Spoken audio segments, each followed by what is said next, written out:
In the approaching Ramadan of this year, something extraordinary awaits those who seek to understand the deeper meanings behind this sacred month. This will not be a month that passes quietly like any other. Rather, it beckons us to hear an ancient story, one that has been whispered through the ages yet remains largely forgotten in our modern lives. It is the story of the nafs, the human soul, and a conversation it once had with Allah after its creation. As the blessed month unfolds, the secrets of Ramadan will be revealed one by one, and those who listen with attentive hearts will find their souls drawing closer to their Rabb in ways they never imagined. This sacred month arrives with its unique spiritual atmosphere. The devils are chained, the gates of hell are closed, and the gates of paradise swing wide open. In this divinely orchestrated environment, very unusual movements take place not only in the heavens but within your very soul as well. As you hear the secrets behind the creation of fasting, as you understand the wisdom embedded in each day of hunger and each moment of restraint, your soul will be awakened before death claims you. This is the purpose, this is the calling, this is the invitation that Ramadan extends to every believer. To truly understand why Allah would want His servants to stay hungry, we must journey back to a powerful story that illuminates the very essence of fasting. When Allah created the nafs, He asked it the first and most fundamental question that exists. Who am I? Who are you? The nafs, in its original state, did not hesitate even for a moment. Its answer came swift and defiant. You are you, and I am me. There was a challenge embedded in this response, an assertion of independence, a claim of separate existence. The nafs was saying, in essence, I exist independently. I am separate. I am autonomous. Because of this answer, because of this fundamental misunderstanding of its own nature in relationship to its creator, the nafs was thrown into hellfire. The flames surrounded it, burned it, broke it into pieces. Time passed, though no one knows exactly how much time elapsed in that realm beyond ordinary temporal measurement. Then the same voice came again, asking the same question. Who am I? Who are you? The nafs, having emerged from the fire, still stood strong in its defiance. Its answer remained unchanged. I am me, and you are you. Hell was opened once again. This time the flames were stronger, more intense, seemingly endless in their fury and heat. The nafs burned and suffered, yet still it did not surrender. Each time the question was asked, each time the same answer was given. Fire did not melt its pride. Punishment did not bend its will. This cycle continued, a testament to the stubborn nature of the ego when it believes in its own independent existence. But then the story changed. This time there was no hell, no fire, no flames of punishment.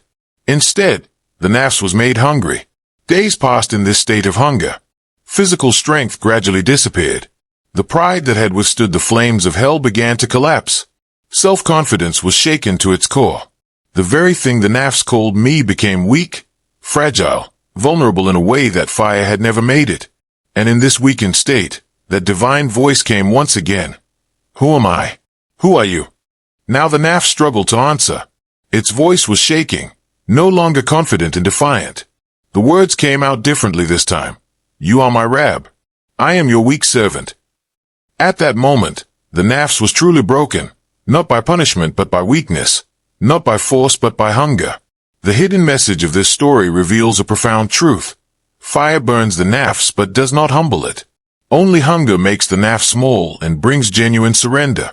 This is why, in the tradition of Islamic spirituality, it is said that the nafs does not bow with punishment but with weakness, and the greatest weakness is hunger. This profound insight helps us understand why fasting stands as the most effective weapon against the ego, which is arguably the biggest problem facing humanity in our current age.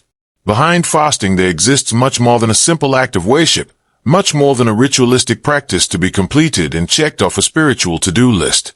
Ramadan makes not only the weak hungry but also the strong, because inside every human being, often without them even realizing it, small pharaohs and nimrods begin to grow. These little dictators establish themselves quietly on the throne of a nafs that gets everything it wants, whenever it wants it. When Ramadan arrives, those comfortable thrones begin to shake. the foundations of self-importance start to crack. A person remembers again, perhaps for the first time in months or even years, that he is fundamentally a servant. He realizes in the most visceral, undeniable way that he is not autonomous, not independent, not self-sufficient. His body cries out for food. There is food in his home, food in his refrigerator, food on his shelves. There is money in his pocket, sufficient to purchase whatever meal his heart desires. But despite all these means being readily available, despite having both the resources and the access, he does not touch the food. Why? Because the command has not come. Because he knows that he has an owner, a master, a lord, and he is under that lord's command. More importantly, he believes with unshakable conviction that the blessing sitting in his hands, the food before his eyes, was given by that same owner. While everything is in place, while all means are present, he does not reach for the food. He feels the pangs of thirst growing stronger throughout the day, yet he does not drink water. He waits in this state of weakness, this state of need, this state of dependency. He waits for the divine command, and that command arrives with the beautiful sound of the evening at hand echoing across the city. Fasting is not merely a personal test, not simply an individual challenge between a person and his appetites. Fasting is an act of worship that looks not only at the individual in isolation but also at society as a whole, at the community of believers, at the Ummah in its collective capacity. And there's also a dimension that must be seen from the perspective of Allah Himself, a divine wisdom that operates on levels we can barely comprehend. In Ramadan, the wisdom of fasting manifests in many ways, through countless lessons and insights. But at the center of all these wisdoms, supporting and unifying them all, there exists one single secret. The formula of humanity itself is hidden inside fasting. To understand this formula, we must look more closely at some of these wisdoms and how they operate in both our individual lives and our collective existence. Imagine a wealthy person, someone who has never known material deprivation or genuine want. He knows intellectually that poor people are hungry. He has read about poverty, perhaps seen documentaries, maybe even donated to charitable causes. He knows it in his mind, but he does not know what hunger truly means in his body and soul. He has not lived it, has not experienced it, has not tasted the deep helplessness that comes with genuine hunger that cannot be immediately satisfied. When he feels bored or dissatisfied with some aspect of his life, he changes his environment. He redecorates his home. He travels to new destinations. He upgrades his possessions. He changes his clothes, his car, his lifestyle. But when you offer him a religion that does not change to suit his preferences, that is where he struggles. He finds it difficult to submit to unchanging divine principles because he has not yet freed himself from the domination of his nafs. There is a famous historical example that illustrates this disconnect perfectly. In pre-revolutionary France, people went to the queen complaining that they were hungry, that they could not find bread to feed their families. The answer she reportedly gave has echoed through history as a monument to disconnection from reality. If they cannot find bread, let them eat cake. This answer was not merely carelessness or callousness. It was the natural product of a mind that had never experienced hunger, that could not conceive of a situation where cake would be as unavailable as bread, where luxury and basic sustenance were equally out of reach. This is exactly where fasting steps in as a divine intervention in human consciousness. Fasting builds a bridge between the human being and his nafs, or rather, it takes the human being out of the prison that the nafs has constructed around him.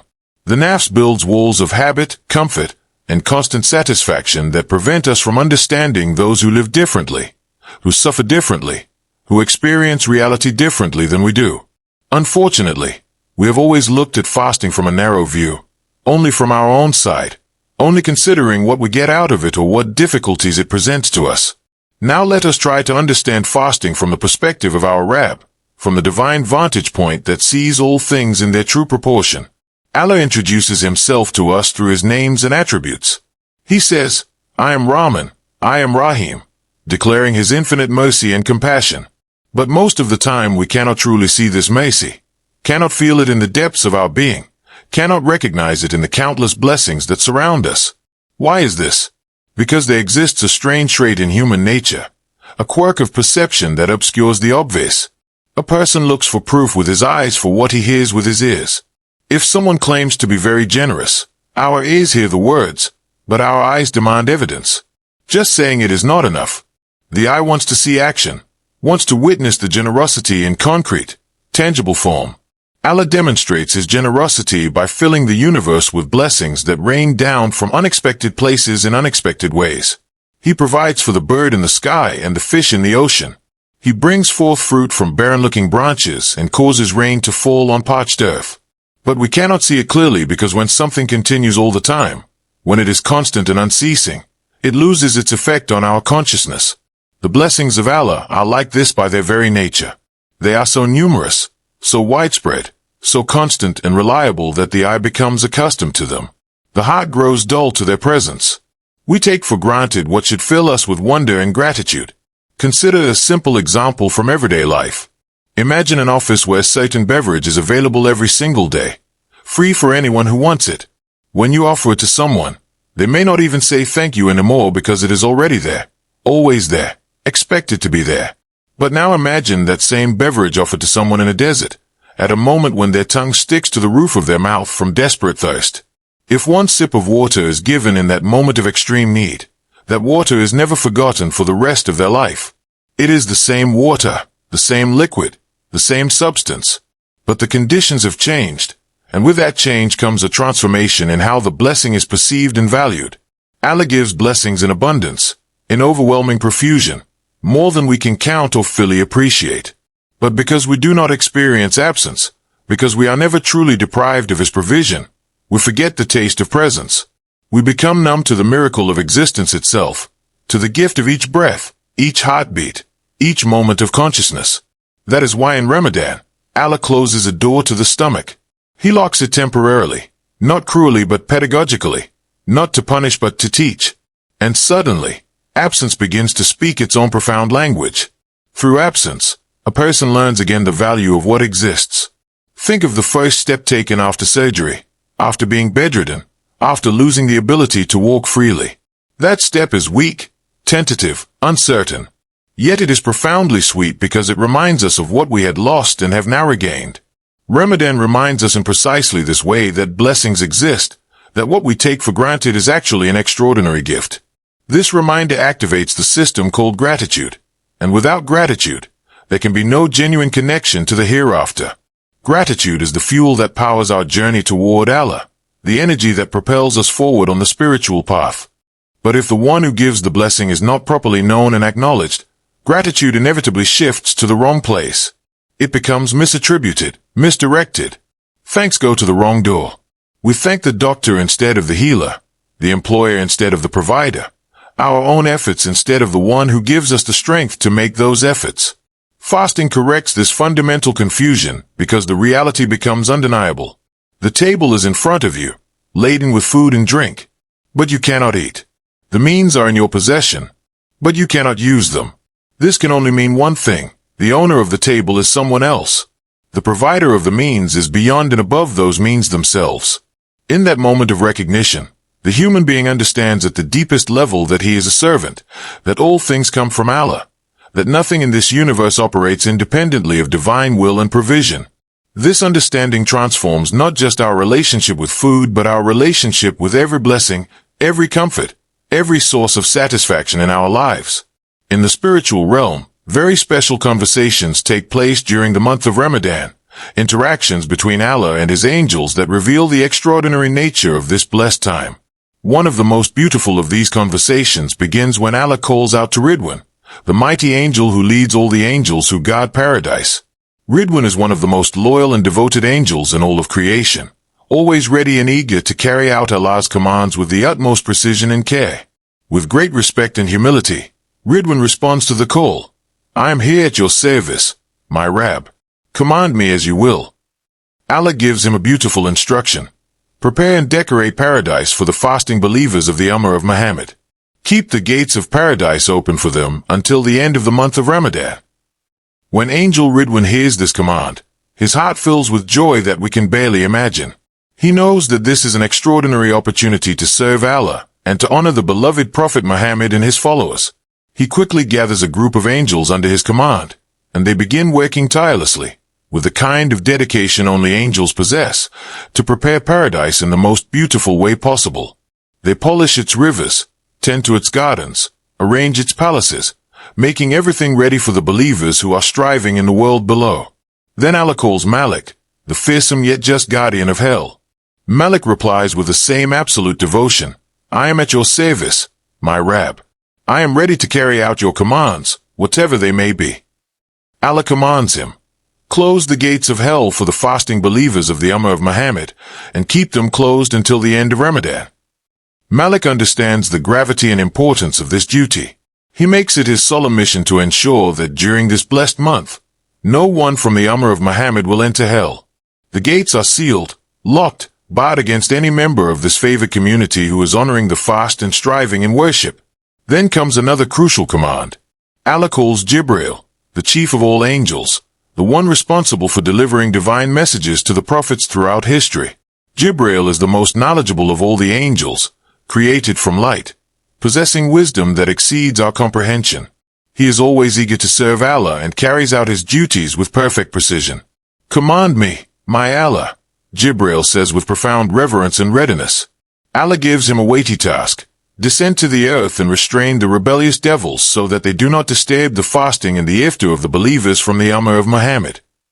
Jibril knows that the devils, especially during Ramadan, actively look for opportunities to lead believers astray, to disturb their worship, to plant seeds of doubt and distraction. He immediately descends to the earth with purpose and power, binds the rebellious devils in chains that they cannot break, and prevents them from interfering with the worship and devotion of the believers throughout the entire month of Ramadan. This divine arrangement creates a unique spiritual environment that exists nowhere else in the calendar year. With the devils chained, with hell's gates closed, with paradise's gates opened wide, the believer finds himself in the most favorable possible conditions for spiritual growth and transformation. Throughout the month of Ramadan, Allah continuously pours his mercy and blessings upon his servants like rain falling on thirsty earth. Every single day of this blessed month, he frees many believers from the punishment of hell, granting them forgiveness and wiping away sins that had accumulated like dust on the mirror of the heart. Allah has appointed special angels in every heaven, angels whose very form speaks to their cosmic purpose. One of their wings extends to the east, the other to the west, and they are decorated with coral, pearls, and jewels that reflect divine light. These magnificent beings call out throughout Ramadan with questions that pierce the veils between worlds. Is there anyone who repents? His repentance will be accepted. Is there anyone who makes supplication? His supplication will be answered. Is there anyone who has been wronged? Allah will help him and grant him justice. Is there anyone who seeks forgiveness? Allah will forgive his sins and purify his record. Is there anyone who has a wish, a hope, a dream? Our Rab will grant it according to his wisdom.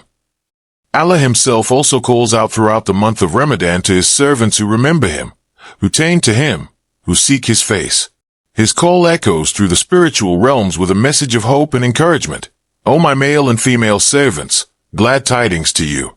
Be patient and continue your worship. Do not grow weary. Do not give up. Do not let the difficulty of the fast break your resolve. Soon I will remove your hardships, lift your burdens, solve your problems, and you will reach my mercy in ways you cannot now imagine. The mercy and generosity of Allah are so vast, so overwhelming, so beyond human comprehension that he constantly calls out to his servants who remember him. He congratulates them on their efforts, encourages them to remain patient through the difficult hours of the day, and motivates them to continue their worship with renewed vigor. Allah promises with absolute certainty that he will remove their hardships and grant them his mercy and generosity in measures that exceed their imagination and hopes. Then comes Laylatul Qadr, the night of power, the most blessed night not just of Ramadan but of the entire year. On this incomparable night, Jibril descends to the earth once again, but this time he does not come alone. He brings with him a massive group of great and noble angels, filling the earth with their presence. They descend to every place where believers are worshipping, where Quran is being recited, where hearts are turning to Allah in devotion and supplication. These angels do something extraordinary. They pray for those who worship. The angels themselves, those pure beings of light who never disobey Allah, who are created to serve without hesitation or deviation, ask Allah for the forgiveness of the human believers they find engaged in worship. They witness the struggle of these servants who fight against their desires, who stay awake while their bodies crave sleep, who prostrate in prayer while their limbs ache with fatigue. and the angels, moved by what they see, intercede on behalf of these striving souls. Laylat al-Qadr is truly a night of immense blessing that cannot be adequately described in human language. Believers who spend this night in worship, who remain vigilant in prayer and Quran recitation, who make sincere supplication with humble hearts, are rewarded by Allah with countless gifts and blessings. The Quran tells us that this single night is better than 1,000 months, meaning that worship performed on this night carries more weight, more value, more spiritual power than worship performed consistently for over 80 years. The commands that Allah gives to Ridwan, Malik, and Jibril on the first night of Ramadan, and the special atmosphere created by their obedience to these commands, serve as powerful reminders of the great favors that our Rabb grants to his servants in this uniquely blessed month. Ramadan is not just another month in the calendar. It is the month of worship, the month of patience, the month of devotion, the month when the doors of divine mercy swing open wider than at any other time. For those who spend this month in genuine remembrance of Allah, for those who take advantage of its special opportunities, for those who understand what is being offered and reach out to grasp it, Allah grants his mercy and forgiveness in ways that transform destinies and rewrite the books in which our deeds are recorded. Now let us return to the scene of the Ramadan iftar table, a scene that plays out millions of times each evening across the Muslim world. The table is set with care. The bread is there, often still warm. The water is there, cold and clear in its pitcher. The food is there, carefully prepared, aromatic and inviting. But the person cannot sit and eat. He must wait, though everything is ready, though his hunger has reached its peak, though his thirst makes his throat tight and his lips dry. This scene represents one of the quietest yet strongest lessons of Ramadan. The issue here is not primarily about hunger, not fundamentally about the physical deprivation of food. The real issue, the profound lesson, is about not being able to reach what is right in front of you, what is within arm's reach, what you have every physical ability to grasp and consume. Hey, in this moment of waiting, a person realizes something for the first time with complete clarity. This table does not belong to me. In normal social interactions, in an ordinary visit to someone's home, you do not sit at the table before the host extends the invitation and says, "Please, sit and eat." This is simply a matter of basic manners, of social etiquette, of respect for the one who has prepared and provided the meal. But in Ramadan, something far more interesting and profound happens. Even if the host, the human host who prepared the food, says, "Please, eat," you still cannot eat. Why? Because here there exists a will that operates above the level of any human host. There is an authority higher than any worldly power or permission. And in recognizing this hierarchy, in experiencing it viscerally through the pangs of hunger and thirst, a person learns in the most direct way possible whose word he is truly waiting for. Ramadan is the time that teaches a servant that he is fundamentally a servant, and it does so in the simplest yet most effective way imaginable. A person cannot reach a blessing that is completely halal, perfectly permissible, right in front of him, because the divine command structures his reality in this way. Here a very fine and crucial truth becomes utterly clear. Nothing is halal or haram by itself, in its own essence or nature. Halal and haram exist only by the judgment of Allah, only through divine decree. Bread is halal by divine permission. Water is halal by divine grace. But in Ramadan, before the designated time arrives, you cannot reach them even though they sit before you in plain sight. This undeniable reality shows that the one who gives the rule is also greater than any rule. Rules do not govern Allah or operate independently of him. Rules come from Allah, flow from his will, and exist only through his continuous decree. This is the moment when the concept of rububiyyah, of divine lordship and sovereignty, is felt most clearly and undeniably. At the Ramadan table, waiting for the adhan with food in front of you, a person understands this fundamental truth with his entire being. I am holding my hand back not only from what is haram, not only from what is forbidden and harmful, but even from what is halal, what is permissible and good. This simple sentence explains the entire educational methodology of Ramadan and how it trains a human being in the deepest aspects of servanthood. A person who can stay away from halal during Ramadan, who can exercise this level of restraint and self-control in the face of permissible pleasures, can much more easily stay away from haram after Ramadan ends. Why? Because Ramadan is training, spiritual boot camp, a comprehensive program of self-discipline. It is quiet in its method, strict in its requirements, but profoundly effective in its teaching. Allah places a restriction on his servants in Ramadan, but this restriction is actually a path to freedom. He restricts the stomach so that a person can be freed from the tyranny of his nafsi desires, from the endless demands of his animal appetites. Where is the center of this strategic restriction? The stomach. The stomach serves as the main center, the headquarters, of animal desires in the human being. By reducing the flow of food to this center, by cutting off its constant supply, Allah initiates a transformation in the entire system. What happens when this happens? Normally, under usual circumstances, all the systems and faculties of a human being work in service of the stomach. The mind thinks about what to eat in the evening, planning the iftar menu, anticipating favorite dishes. The eyes search the displays in shop windows and scan the grocery store shelves. The nose checks the air for enticing smells, following the scent of cooking food. The tongue prepares itself for taste, for the explosion of flavor it knows is coming. The hands and feet rush to serve the stomach's demands, shopping, preparing, arranging, serving. All of these faculties and capacities, which were created for higher purposes, end up in bondage to the stomach. They obey its commands, fulfill its wishes, dance to its tune. But when Ramadan comes and the flow of constant gratification is cut, when the stomach can no longer make its usual demands and have them immediately met, the entire system experiences a kind of collapse. And paradoxically, in this collapse lies the opportunity for reconstruction on a better foundation. At that moment of disruption, the various systems and faculties of the human being begin to remember their real duties, their true purposes, the reasons they were actually created. The eyes say to themselves, I was not created only to look at food, to scan menus, to gaze at dishes. I was created to observe the signs of Allah in creation, to read the Quran, to look upon my fellow human beings with compassion and understanding. The mind says, I am not here only to plan menus and calculate recipes. I was created to contemplate the meaning of existence, to ponder the verses of the Quran, to seek knowledge and wisdom. The tongue, the nose, the hands, the feet, all of them slowly turn back to the purposes they were created to fulfill, purposes that transcend the mere service of physical appetite. This is the quiet revolution that Ramadan builds inside each believer. It operates silently, without fanfare or dramatic external changes, but it reaches deep into the structure of the self.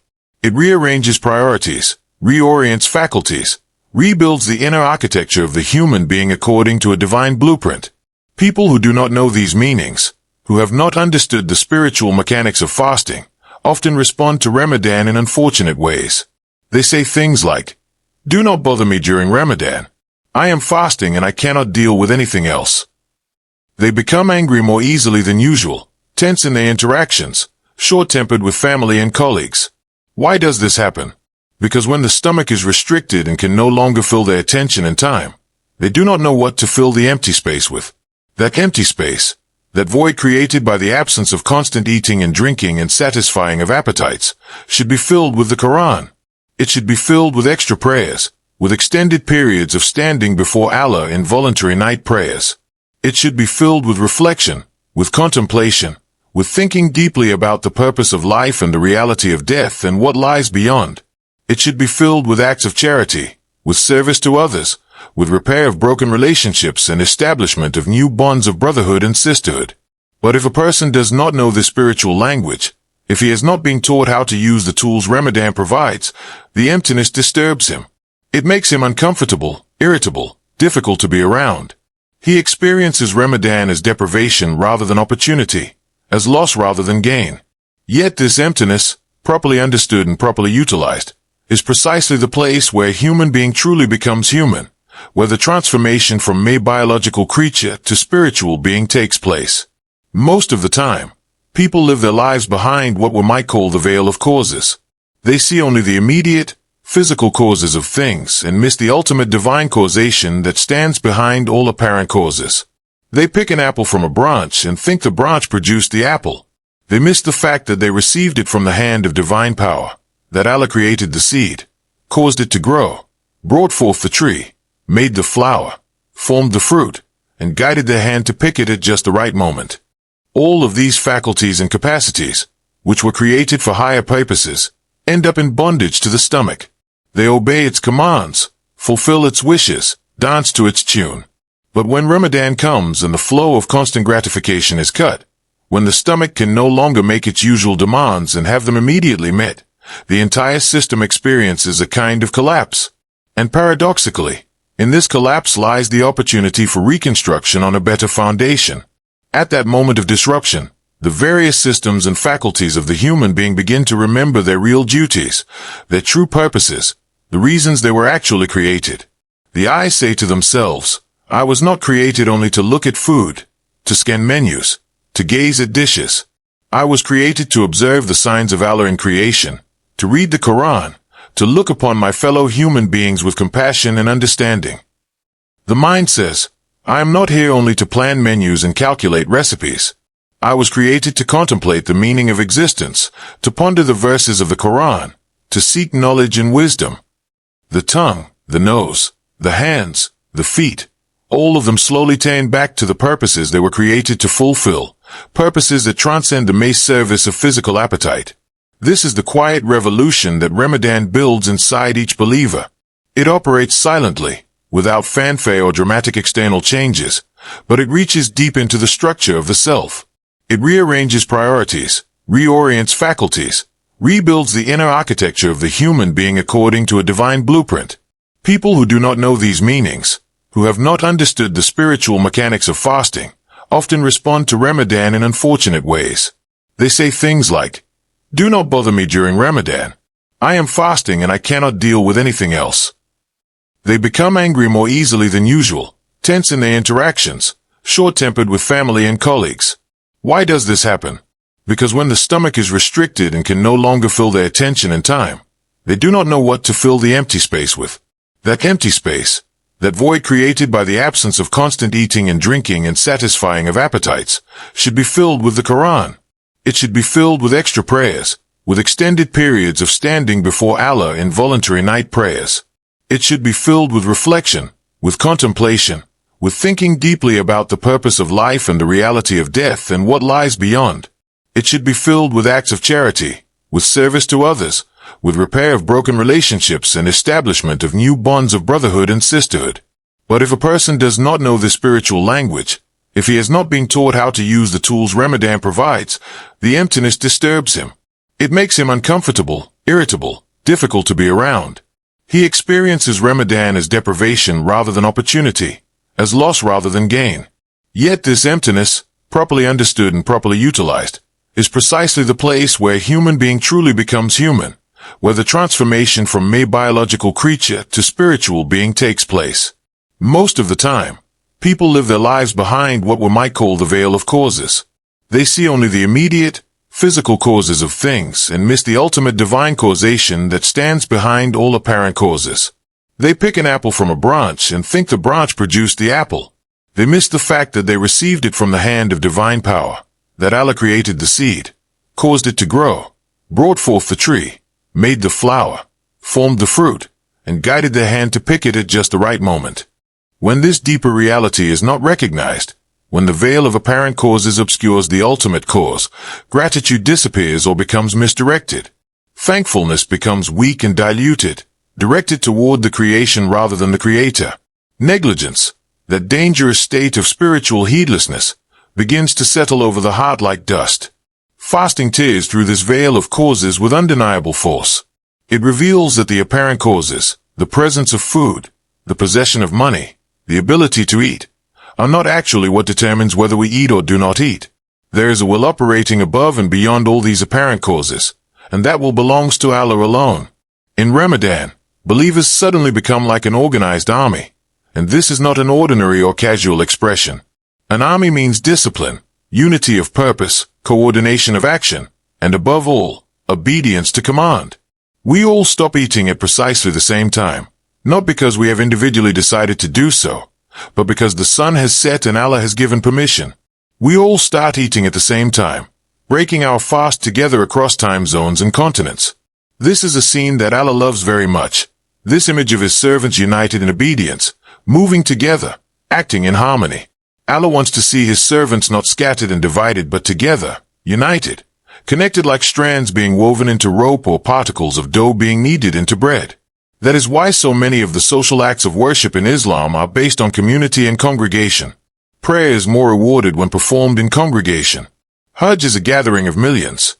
Eid is celebrated communally. When a person is alone, he is weak, vulnerable to whispers of doubt and temptation. But when people are together in righteousness, when they support and encourage one another, when they witness each other's devotion and are inspired by it, they attract divine mercy in much greater measure. There is a beautiful example from nature that illustrates this principle. In the desert, there are trees that send their roots down for kilometers, searching desperately for water. These trees work incredibly hard, extending their roots deeper and deeper into the dry earth. Yet despite all this effort, despite the massive root systems they develop, they have almost no leaves. They cannot attract mercy in the form of rain because they stand alone, isolated, separated from one another. But consider the tea plants that grow by the Black Sea. Each individual plant is small and weak, with shallow roots and fragile stems. Yet these plants stand side by side, close together, creating a dense coverage of the land. And in that region, rain never stops falling. The plants attract mercy through their togetherness, through their unity, through the way they cover the earth in a continuous carpet of green. In Ramadan, believers stand side by side in exactly this way, and divine mercy begins to descend like rain on parched ground. This principle applies powerfully to supplication as well. The more collective a supplication becomes, the closer it gets to acceptance. Individual supplications are examined carefully, one by one. Each is weighed according to the sincerity of the one making it, the state of his heart, the purity of his intention. Some are accepted immediately, others are delayed, others are transformed into something better than what was asked for. But when supplications come together, when many voices rise to Allah simultaneously with similar needs and hopes, even the weak and imperfect ones are swept up and included in the general acceptance. The collective supplication creates a wave of mercy that lifts all boats, so to speak. That is why Ramadan is such an extraordinary opportunity for those who feel themselves weak and inadequate in their individual worship. A person can say to Allah, "My Rabbi, I may be weak in my faith. I may be imperfect in my practice. My prayers may be mechanical. My Quran recitation may be stumbling. My intentions may be mixed with worldly concerns. But for the sake of this community that you love, for the sake of the believers who are striving sincerely, for the sake of the pious servants who are worshipping you properly, take me inside the circle of your mercy as well. Do not leave me outside because of my individual failings. Include me in the group that you are blessing." Ramadan is the name of this door, this opening, this possibility of being included in divine mercy not because we have earned it individually but because we have joined ourselves to a blessed community. There is one more subtle and beautiful meaning embedded in the practice of Ramadan that touches on basic human empathy and social consciousness. You cannot comfortably eat when someone next to you is hungry. This is a basic human response, written into our nature by our Creator. The presence of another person's hunger spoils our own meal, makes the food taste less sweet, creates a discomfort in the heart. But if you are at the same table with someone, if you are eating together, sharing the same meal, his eating actually increases your appetite. His enjoyment enhances your own. His bite somehow mixes with your taste, and the meal becomes more satisfying because it is shared. This is why the Prophet Muhammad, peace and blessings be upon him, said with absolute clarity and emphasis, "One whose neighbor is hungry and he sleeps with his stomach full is not from us." This is not a minor statement or suggestion. It is a profound teaching about the interconnectedness of the community and the responsibility each member has for the others. Sharing the table, breaking bread together, is a bond that makes a human being truly human rather than merely an animal that eats alone to satisfy its own hunger. Fasting reconnects a person to this bond of shared humanity, to this awareness of others, to this consciousness of the community.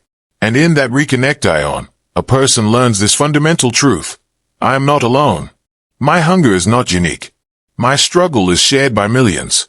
And when I break my fast, I am joining a global community in an act of gratitude and celebration. In Ramadan, a person discovers that he is not alone in his spiritual journey. This is a very strong truth that is often lived without being consciously noticed or articulated. During the day, as the hours of fasting stretch on, everyone in the community stays silent about their hunger. No one complains loudly or makes a show of their difficulty. There is a quiet dignity in the collective suffering. Then in the evening, when the moment of iftar arrives, everyone speaks at the same time. The call to prayer echoes, and suddenly voices rise across the city in supplication and gratitude. Hands reach out at the same time, grasping dates or cups of water. Hands pull back at the same time when the meal is finished and it is time for Maghrib prayer. This synchronization, this unity of action, is not a coincidence or an accident. In Ramadan, the people of faith stop being a scattered crowd, individuals pursuing their own separate paths. They transform into an organized army, united in purpose, coordinated in action.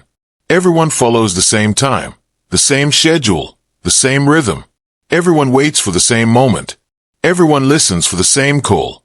Everyone responds to the same command.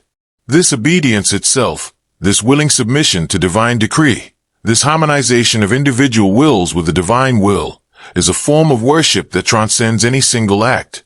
Allah is pleased with the worship a servant performs alone, in the privacy of his home, hidden from all eyes but the divine gaze. That worship has its own special value and blessing.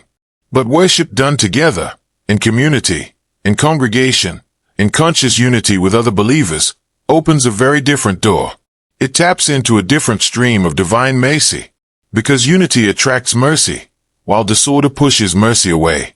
A person can feel this truth even in daily life, even in worldly affairs that have nothing to do with religion.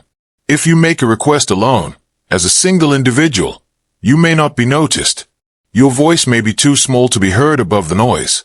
But if you are many, if you join your voice to others, if you present yourselves as a unified group with a common purpose, your voice is heard. Your request is considered. Your presence is felt.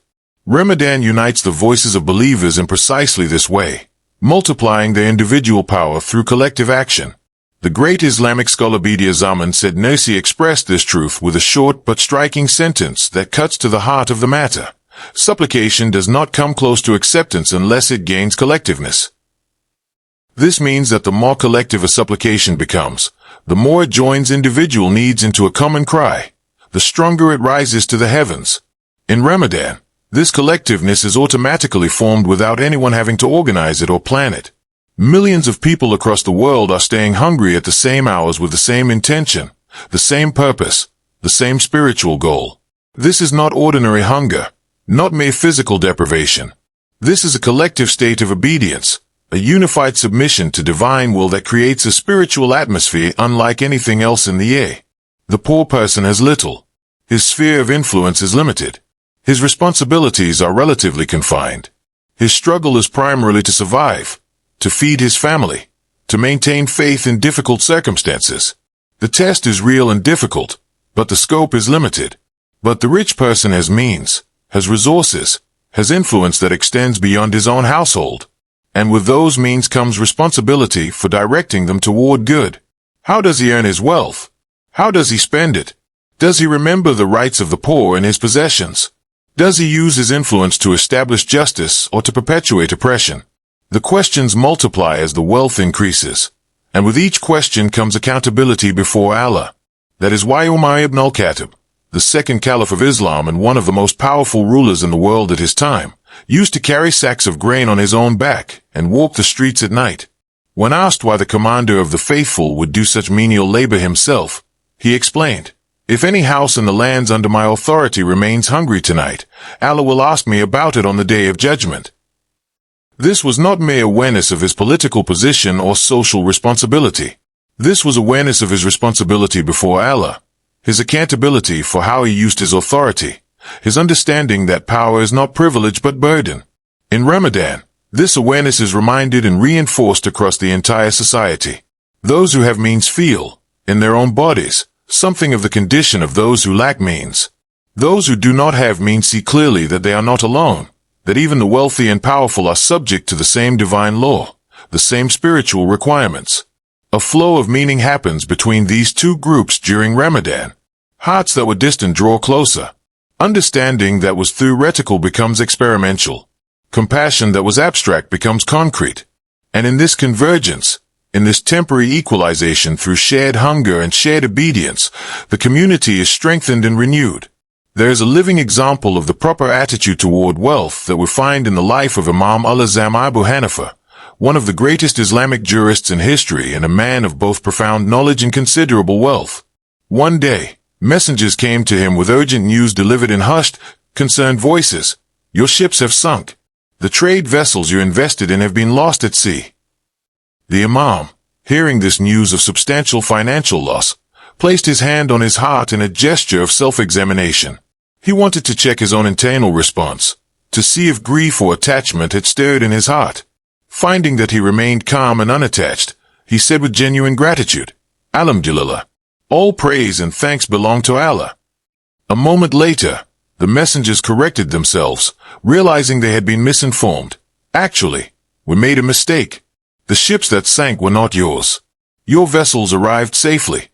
The Imam, hearing this correction, again placed his hand on his heart to examine his internal state. Did he feel joy at the preservation of his wealth? Did he feel relief that his financial position was secure? Did love of the world stir in his heart? Finding that he remained equally calm and unattached, he again said with the same sincerity, Alhamdulillah. These two statements of Alhamdulillah sound exactly the same from the outside. The same Arabic words, the same phrase, the same verbal expression. But inside, in the internal reality they represent, they are very different. The first Alhamdulillah expressed gratitude that his heart was not attached to wealth, that loss did not disturb his inner peace. The second Alhamdulillah expressed gratitude that his heart was not overly happy at the preservation of wealth, that gain did not make him arrogant or forgetful of Allah. The Imam was checking his heart, examining his soul, testing his own level of attachment to this world. Did he feel sadness at loss? Did he feel excessive joy at gain? Did the love of the world touch his heart in either case? When he discovered that it did not, that his heart remained oriented toward Allah rather than toward wealth or poverty, he gave thanks for this spiritual state. This attitude is not about belittling the world or pretending that material things do not matter at all. It is about putting the world in its proper place, understanding it correctly, relating to it appropriately. To understand this more clearly, imagine a person who owns huge companies and businesses spread across the entire world, generating massive profits and employing thousands of people. This same person also happens to own a small village shop that he inherited from his grandfather, a modest establishment that barely breaks even. Bediüzzaman Zaman said Nasi, that great scholar and spiritual guide, explained this subtle danger with a very clear and memorable sentence. If a person does not know whom to thank, gratitude turns into shirk. This sentence is heavy with meaning. It sounds extreme at first hearing, perhaps even shocking. But when we think about it carefully, we realize it speaks a profound truth. Think about this simple example. You feed a chicken. You provide its food. You provide its water. You care for it and protect it. You are its sustainer in every meaningful sense.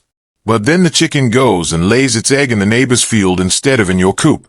What would you say about such a chicken? You would say that it has confused its duty, that it has misdirected its natural response to care and provision. A human being can make exactly this kind of mistake, but with far more serious consequences because we are responsible for our intentions and understanding in ways an animal is not. Allah gives us everything, our life, our health, our abilities, our opportunities, our sustenance.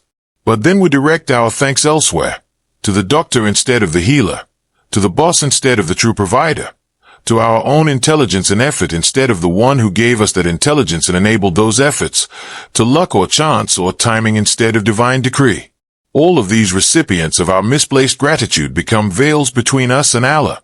They are intermediate causes, yes, and we should acknowledge them appropriately as instruments through which Allah works. But when they obscure the ultimate cause, when they prevent us from seeing the divine hand behind all things, they become dangerous obstacles to true faith and genuine gratitude. Fasting removes these veils with undeniable clarity. In Ramadan, a person experiences a reality that cannot be explained away or rationalized. Everything is in place for eating. All the apparent causes exist, yet eating does not happen. The meal is ready, carefully prepared and sitting on the table. The means exist. You have money. You have access to food. You have the physical ability to eat. But you cannot eat despite all of this. This scene silences all the intermediate causes, renders them irrelevant, sweeps them aside. There's bread on the plate. There's a hand to reach for it. There's a mouth to consume it. But you cannot eat. So clearly, obviously, undeniably, The issue is not the bread. It is not the hand. It is not the mouth. It is not any of the apparent causes at all. The real issue, the only issue that matters, is the divine command. Has permission been given? Has the time arrived? Has Allah, through the setting of the sun and the call to prayer, indicated that now you may eat? Here the person stops in a moment of realization that can transform his entire understanding of existence. I thought I was eating by my own power and choice. But I was actually being fed by divine provision. I thought I was the active agent. But I am actually the passive recipient. I thought the causes were producing the effects. But Allah is producing everything, and the causes are merely His instruments. This realization corrects the entire direction of gratitude. Now the person asks the fundamental question in the right place, with the right understanding. Who gave this to me? And gratitude finds its true address, its proper destination. It rises to Allah instead of scattering itself among the creation. Fasting teaches us who the real owner of all blessings is by temporarily stopping the flow of those blessings. Most of the time, we cannot see the giver because the blessings are too many, too constant, too overwhelming. It is like not being able to look directly at the sun because its light is too bright. We become accustomed to its presence and stop noticing it. Allah gives blessings powerfully, constantly, from places we never expected. He brings forth grapes from a dry, gnarled branch that looks dead. He creates taste and nutrition from common soil through the miracle of plant growth. Provision comes from directions we never anticipated, in forms we could not have imagined. At times we had given up hope. But human nature is such that we get used to blessings. When something continues without interruption, it loses its impact on our consciousness. Food eaten every day becomes ordinary, unremarkable. A beautiful view seen every day no longer moves us. Water flowing from the tap every time we turn it on is not noticed or appreciated because it is always there. But when absence comes, suddenly presence begins to speak a powerful language. When deprivation arrives, abundance is recognized for the gift it always was. Ramadan brings precisely this kind of absence, temporary, controlled, purposeful, educational. This is not the absence of true poverty or genuine deprivation. It is a conscious, voluntary absence undertaken for spiritual growth and understanding. This temporary absence increases the taste of presence exponentially. If a person cannot walk for several days due to injury or illness, the day when he takes his first step again feels like a festival, like a celebration. The step is small, perhaps tentative and uncertain. It is slow and careful, but it feels precious, valuable beyond measure, because the absence made the blessing visible again. Ramadan operates according to this same principle of revealing value through temporary absence. You stay thirsty all day, feeling your throat grow dry, your lips crack slightly, your body cry out for hydration. Then in the evening, with the call to prayer, you drink one sip of water. That water is no longer ordinary tap water, no longer just H2O, no longer merely a physical substance. That water has become a blessing, a gift, a mercy. And after recognizing the blessing, gratitude flows naturally and genuinely. That is why fasting activates what we might call the gratitude system within the human being. Gratitude is described as the fuel of the hereafter because it is what propels us forward on the spiritual journey, what keeps our relationship with Allah alive and active. But for this fuel to ignite, for gratitude to be genuine and transformative rather than mere lip service, the blessing must first be noticed, recognized, felt as a gift rather than an entitlement. Fasting provides precisely this awareness, this recognition, this shift in perception that makes genuine gratitude possible. And here we reach a very important threshold in understanding, a crucial point that separates mature faith from mere religious formalism. A person must learn to be grateful not only when he receives what he wants but also when he does not receive it, when the answer is no or wait, or something different than you asked for. But this is not passive acceptance of whatever happens, not fatalistic resignation to circumstances, not the abandonment of effort and striving. True gratitude is not stillness or inaction. True gratitude is active engagement with life combined with surrender to divine decree after all efforts have been made. A person strives with all his ability. He works hard, plans carefully, uses his intelligence and resources. He struggles against obstacles, perseveres through difficulties, does everything in his power to achieve good outcomes. But then, having done all this, he does not claim the result as his own achievement. He does not become arrogant in success or devastated in failure.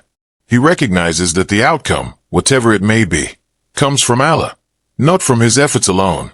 This delicate balance, maximum effort combined with spiritual surrender, is exactly what Ramadan teaches through its daily rhythm. You make the effort to wake before dawn for suhoor. You struggle through the day against hunger and thirst and fatigue. You prepare the iftar meal with care. You stand for long prayers despite your tiredness. But you do not claim credit for your fasting as if it were your own independent achievement. You recognize that Allah gave you the ability to fast, the health to endure it, the circumstances that made it possible. Ramadan repeats this test of balance every single day, and slowly, through repetition and practice, a person begins to learn this fundamental lesson. I do not own anything absolutely. What I think I possess is actually a trust given to me temporarily by Allah. I am a steward, not an owner. I am a servant, not a master. When this awareness of trusteeship forms in the heart, when a person truly internalizes it, gratitude becomes pure and properly directed. A person no longer claims the blessing as if he produced it or deserved it or controlled it. He does not fear losing blessings to others because he never thought they belonged to him in the first place. He uses every blessing by consciously returning it to its owner, by directing it toward purposes that please Allah, by recognizing that he is merely a channel through which divine provision flows, not the source of that provision. This is the place where Ramadan brings the human being when its lessons are truly learned and internalized. The veils of apparent causes are torn away, revealing the ultimate cause. The source of all blessings becomes visible to the eye of faith. Gratitude turns in the right direction, flowing toward Allah rather than scattering among the creation. And for perhaps the first time, a person feels this truth clearly in every cell of his being. I am a servant. Allah is my Lord. Everything I have is from him. Everything I am is because of him. And my purpose is to worship him, thank him, obey him, and return to him. In Ramadan, something changes within the believer. But this change is not immediately noticed from the outside, not visible to casual observation. A person is still the same person. The same face looks back from the mirror. The same body moves through space. The same daily life continues with its familiar patterns.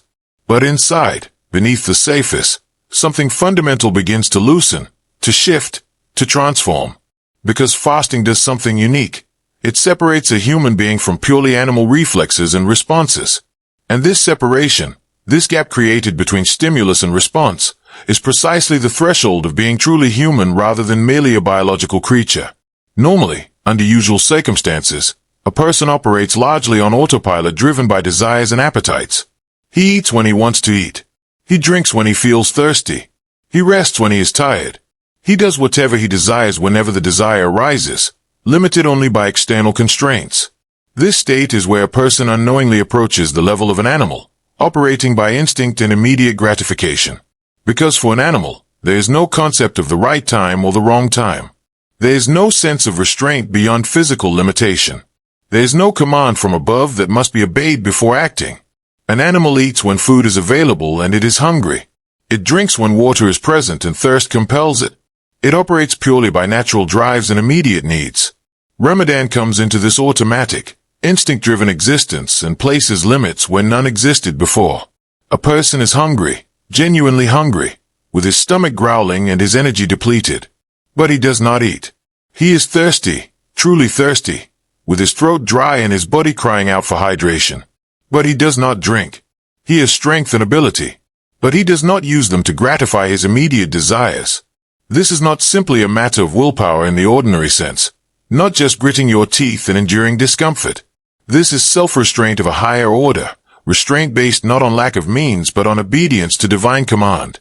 And this restraint, this ability to put a gap between desire and action, this capacity to choose not to do what you very much want to do, is precisely what makes a person fully human rather than merely a sophisticated animal. Fasting softens and eventually dissolves the tyranny of now that dominates so much of modern life. Our entire consumer culture is built on the principle of instant gratification. Eat now, buy now, satisfy yourself now. Don't wait, don't delay. Give yourself what you want immediately. This constant drumbeat of now shapes our psychology in ways we rarely recognize. But Ramadan says the opposite. Wait. The food will come, but not now. The water will come, But not yet. The satisfaction will arrive, but in its proper time. Learn to wait. The moment a person truly learns to wait, to defer gratification, to endure discomfort for a higher purpose, a new door opens in his consciousness. Because waiting belongs not to animals but to human beings. Animals do not wait when they have access to what they want. Humans, by contrast, can wait. And in that waiting, humanity is expressed. During this waiting, during these hours of hunger and thirst, a person begins to realize how dependent he has become on small things. He discovers his addiction to coffee, his ritualistic attachment to certain foods, his psychological dependence on habits and routines and tiny comforts that seemed insignificant until they were removed. Fasting brings these dependencies to the surface where they can be seen and examined. It disturbs our comfortable assumptions about ourselves. It creates internal friction and discomfort. That is why Ramadan feels heavy to some people, why they dread its arrival, why they count the days until it ends. Because Ramadan leaves a person alone with himself in a way that normal life does not. There is no constant distraction of eating and drinking. There is no escape into the familiar pleasures and routines that usually fill the hours. When the stomach becomes silent, when it stops making its constant demands, the inner voice becomes louder. And often that inner voice is not pleasant. It speaks of faults we have been ignoring, sins we have been rationalizing, truths we have been avoiding. It asks uncomfortable questions about the meaning and direction of our lives.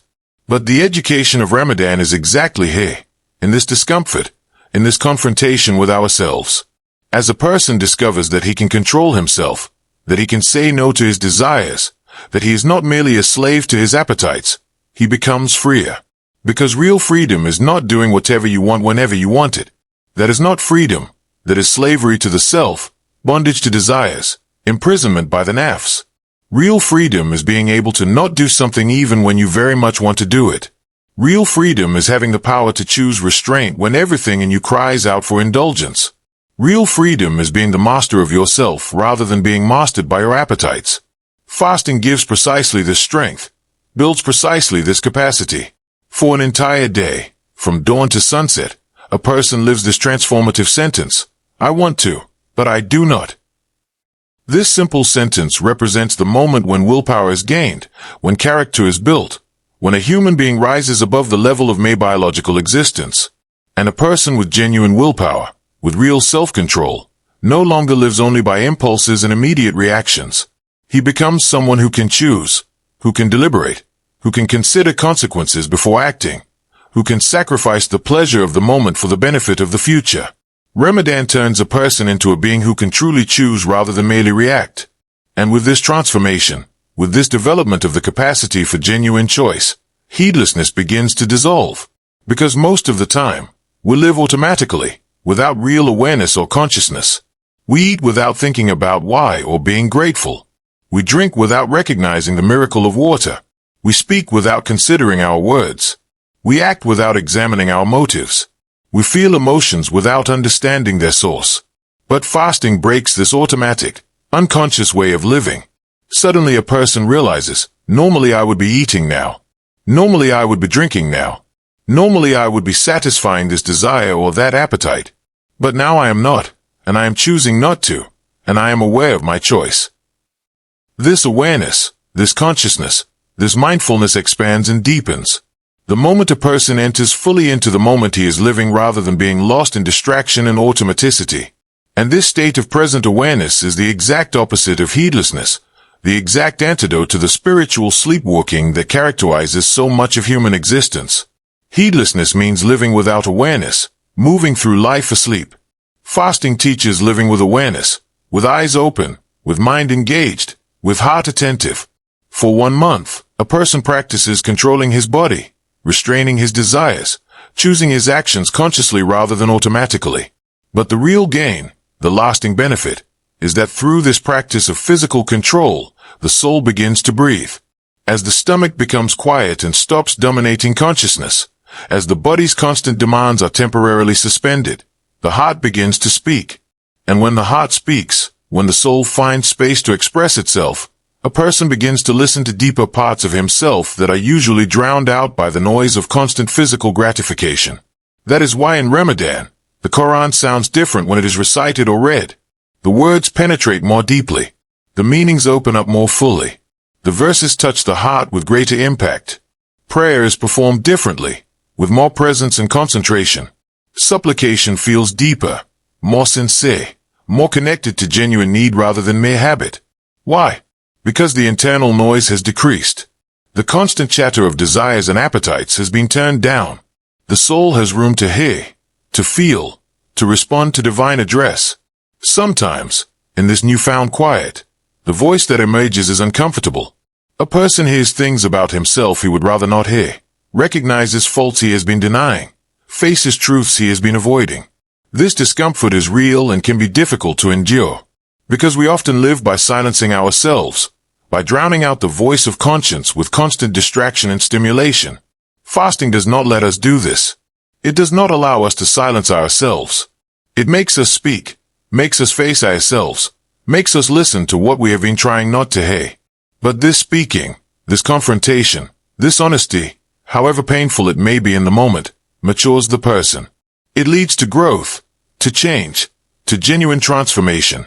With fasting, a person learns the crucial difference between animal desire and human balance. There is the desire to eat, to drink, to rest, to enjoy pleasure. These desires are natural, built into our biology, not evil in themselves. But in an animal, these desires become the entire purpose of existence. The animal lives to eat, drinks when thirsty, seeks pleasure as the ultimate goal. But a balanced human being recognizes that these desires exist and should be satisfied appropriately. But they are not the goal of life. They are not what we were created for. There is desire to eat, yes, but eating is not the purpose or meaning of human existence. There is thirst and the need to drink, but water is a means to sustain life, not life's ultimate aim. There is the capacity for pleasure, but pleasure is not what makes life meaningful or valuable. A person who has learned this balance stops carrying his desires as a heavy burden. He learns to manage them, to channel them appropriately, to satisfy them within proper limits, while not allowing them to dominate his consciousness or determine his choices. This is what it means to be fully human, to have desires but not be controlled by them, to enjoy pleasures but not be enslaved to them, to use the physical aspects of existence while recognizing they serve higher purposes. That is why fasting makes a person truly human in the deepest sense. It does not deny the body or pretend physical needs do not exist. Rather, it puts the body in its proper place, as servant rather than master, as means rather than end, as vessel for the soul rather than the whole of what we are. This education happens intensively during the month of Ramadan, but its effects are meant to be lasting. The transformation is temporary in its external form. The fasting ends after 30 days. But its internal impact, the lessons learned, the habits formed, the self-control developed, the spiritual awareness awakened, these are meant to continue and grow throughout the rest of the year. Because once a person has truly learned this fundamental lesson, once it has been written on his soul rather than merely understood intellectually, he does not forget it. I can hold myself back. I can control my desires. I can choose restraint over indulgence. I can wait for what is better rather than grabbing what is immediate. This sentence, this realization, this capacity, becomes the strongest possible support in the ongoing struggle against sin and temptation. After Ramadan, when the regular challenges of life return, when desires press against the boundaries of what is permissible, when temptation presents itself in attractive forms, the person who has truly learned from Ramadan can draw on this reservoir of strength. Because someone who has successfully restrained himself from halal things during Ramadan, who has said no to permissible food and drink for the sake of obeying Allah, stands on much firmer ground when facing haram. If I can abstain from halal water when I am desperately thirsty, if I can decline halal food when I am genuinely hungry, then surely I can say no to haram pleasures regardless of how attractive they appear. Ramadan rebuilds the inner architecture of the person. Walls that had collapsed are raised again. Priorities that had become confused are clarified. The center of gravity shifts. A person no longer revolves around his stomach, around his appetites, around the satisfaction of immediate desires. The stomach is pulled back to its proper place as one organ among many, as a servant of life rather than its master. And slowly, through this reconstruction, through this reordering of internal hierarchies, a person comes to realize this profound truth. I am not just a being who eats and drinks and pursues desires. I am not merely a sophisticated animal with better technology. I am someone who can think beyond immediate needs. I am someone who can choose based on principles rather than merely react based on impulses. I am, fundamentally and essentially, a servant of Allah. In Ramadan, more than at any other time, this identity as servant becomes clear, becomes felt, becomes lived rather than merely professed. And in that clarity, in that experience of conscious servanthood, the human being discovers his true dignity and freedom.